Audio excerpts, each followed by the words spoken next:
Happy weekend, everyone. I hope that you had a wonderful week. I have not done a vlog in a while, so I'm so very grateful for this opportunity to share some words of encouragement with each of you. So I'm going to read what I wrote, or keyed, I should say.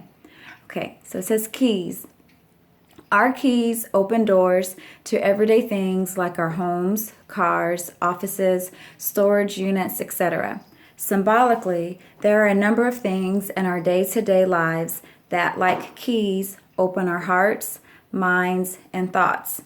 With those things, we sometimes knowingly and unknowingly surround ourselves with other things that fuel us or drain us. Intangible things like words can fuel us or drain us. Tangible things like reading material, depending on content, can fuel or drain us. Thus, things we see can fuel us or drain us, deplete us or affirm us. We have to count up the costs, like Proverbs 23:7 and NIV shares, when we consider our daily, short-term, and long-term goals. In assessing what we have to invest in ourselves, in order to achieve our goals connected to purpose, it's important to surround ourselves with affirming things.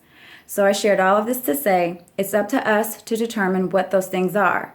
For some of us, it's a positive thought written on a Post-it note, or even a goal written on a Post-it note that we put on our mirror, in our car, by our laptop, etc. For others, it's creating a playlist, with connected songs. And so for others, it's a picture or a book.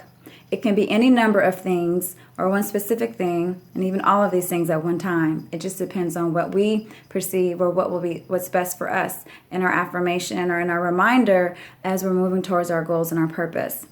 When God spoke to me in 2012 or so, I think it was about 2012, He told me that I would be moving back to Louisiana. And I was like, no, sir, I'm not. I then began to explain to him why. I'm ever so thankful that our Creator is a loving, patient God who allows us to have our human moments. In reply, he said, so what exactly do you mean when you pray, thy will be done? Suddenly, the jasmine, versed in why she wasn't moving back, was speechless. And all I could say was, you're right, Lord. Yeah, please excuse that bell that you hear. That is my dog. I'm not sure what she's doing, but her collar has a little bell on it. So please excuse that ringing noise that you hear. I didn't immediately accept it. I promise I didn't. There was a whole plethora of reasons why, and I'll share that on another day. With our patient God, He allowed me time to come to myself. When I moved to a place of acceptance, I bought this first keychain as an encouraging reminder. So it has Louisiana on it and the La Fleur de Lis.